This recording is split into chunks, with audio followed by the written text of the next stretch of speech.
ರಾಜ್ಯ ಶಾಸಕರಿಗೆ ತಿರುಪತಿ ತಿಮ್ಮಪ್ಪನ ದರ್ಶನ ಭಾಗ್ಯ ಸಿಕ್ತಿಲ್ಲ. ತೆಲಂಗಾಣದ ಎಂಎಲ್ಎಗಳು ಆಂಧ್ರ ಸಿಎಂ ಭೇಟಿ ಮಾಡಿ ದರ್ಶನವನ್ನ ಪಡೆಯುತ್ತಿದ್ದಾರೆ. ತಿರುಪತಿಯಲ್ಲಿ ಕರ್ನಾಟಕ ಭವನ ಅವ್ಯವಸ್ಥೆಯಿಂದ ಕೂಡಿದೆ. ಕರ್ನಾಟಕದ ಭವನದಲ್ಲಿ ಅನ್ನದಾಸೋಹ ನಿಲ್ಲಿಸಲಾಗಿದೆ. ಪ್ರಸಾದ ಸೇವೆಗಳನ್ನ ಪುನರಾರಂಭಿಸಿ ಸಿಬ್ಬಂದಿ ಇದ್ರೂ ಯಾವುದೇ ನಿರ್ವಹಣೆ ಆಗ್ತಾ ಇಲ್ಲ. ಕರ್ನಾಟಕದವರಿಗೂ ಕೂಡ ದರ್ಶನ ಭಾಗ್ಯವನ್ನ ಕಲ್ಪಿಸಬೇಕು. ಸಿಬ್ಬಂದಿಗಳಿಗೆ ಸಮವಸ್ತ್ರ ಹಾಗೂ ಹಾಜರಿ ಕಡ್ಡಾಯ ಮಾಡಬೇಕು. ವಿಧಾನ ಪರಿಷತ್ನಲ್ಲಿ ಸದಸ್ಯ ಶರವಣ ಸರ್ಕಾರಕ್ಕೆ ಒತ್ತಾಯವನ್ನ ಮಾಡಿದ್ದಾರೆ. ಎಸ್, ತಿರುಪತಿ ತಿಮ್ಮಪ್ಪನ ದೇವಸ್ಥಾನ ಇದರ ಬಗ್ಗೆ ಶರವಣ ಅವರು ಮಾತನಾಡಿದ್ದಾರೆ. ಅದು ಕೂಡ ಸೆಷನ್ ನಲ್ಲಿ.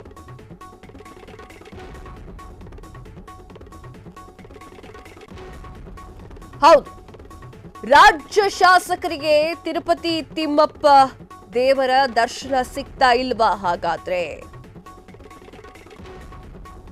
ತೆಲಂಗಾಣದ ಎಂಎಲ್ಎಗಳು ಆಂಧ್ರ ಪ್ರದೇಶದ ಸಿಎಂ ಭೇಟಿ ಮಾಡಿ ದರ್ಶನವನ್ನ ಪಡೆಯುವಂತಹ ಕಾಲ ಬಂದು ಹೋಯ್ತಾ?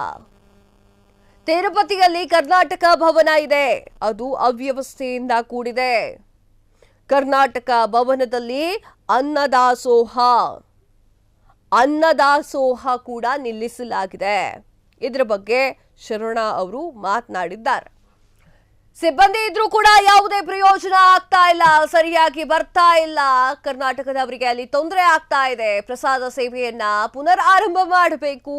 ಕರ್ನಾಟಕದ ಭವನದಲ್ಲಿ ಅನ್ನದಾಸೋಹ ನಿಲ್ಲಿಸಬಾರದು, ಅದರ ಬದಲಿಗೆ ಅನ್ನದಾಸೋಹ ಆಗ್ಲೇಬೇಕು. ಯಾಕಂತಂದ್ರೆ ತಿಮ್ಮಪ್ಪನ ದರ್ಶನಕ್ಕೆ ಅದೊಂದೇ ಸ್ಟೇಟ್ ಹೋಗುತ್ತೆ, ಇದೊಂದೇ ಸ್ಟೇಟ್ ಹೋಗುತ್ತೆ, ಅಲ್ಲಿರುವಂತಹ ಜನರು ಹೋಗ್ತಾರೆ ಅನ್ನೋದು ತಪ್ಪು. ಭಾರತದಲ್ಲಿ ಇರುವಂತವ್ರು ಎಲ್ಲರೂ ಕೂಡ ತಿರುಪತಿ ತಿಮ್ಮಪ್ಪನ ದೇವಸ್ಥಾನಕ್ಕೆ ಹೋಗ್ಬೇಕು ಎನ್ನುವಂತಹ ಆಸೆಯನ್ನ ಇಟ್ಕೊಂಡಿರ್ತಾರೆ. ಎಲ್ಲಾ ಕಡೆಯಿಂದಲೂ ಕೂಡ ಜನ ಬರ್ತಾ ಇರ್ತಾರೆ. ಅದರ ಬಗ್ಗೆ ಶರವಣ ಅವರು ಮಾತನಾಡಿದ್ದಾರೆ. ಅಲ್ಲಿ ಕರ್ನಾಟಕ ಭವನದ ಅವ್ಯವಸ್ಥೆಯ ಬಗ್ಗೆ ಮಾತನಾಡಿದ್ದಾರೆ. ಸಿಬ್ಬಂದಿ ಇದ್ರೂ ಯಾವುದೇ ನಿರ್ವಹಣೆ ಆಗ್ತಾ ಇಲ್ಲ. ಕರ್ನಾಟಕದವರಿಗೆ ಕೂಡ ದರ್ಶನ ಭಾಗ್ಯವನ್ನ ಕಲ್ಪಿಸಬೇಕು. ಸಿಬ್ಬಂದಿಗಳಿಗೆ ಸರಿಯಾದ ಸಮವಸ್ತ್ರವನ್ನ ಹಾಕುವಂತೆ ಮಾಡಬೇಕು, ಹಾಕಿ ಅಂತ ಹೇಳಬೇಕು, ಕಡ್ಡಾಯ ಮಾಡಬೇಕು. ಹಾಜರಾತಿಯನ್ನು ಕೂಡ ಕಡ್ಡಾಯ ಮಾಡಬೇಕು. ಬೆಕ್ಕ ಬಿಟ್ಟಿ ಮಾಡ್ತಾ ಇದ್ದಾರೆ ಅಲ್ಲಿ ಅನ್ನೋದ್ರ ಬಗ್ಗೆ ವಿಧಾನ ಪರಿಷತ್ನಲ್ಲಿ ಸದಸ್ಯ ಶರವಣ ಸರ್ಕಾರಕ್ಕೆ ಒತ್ತಾಯವನ್ನ ಮಾಡಿದ್ದಾರೆ.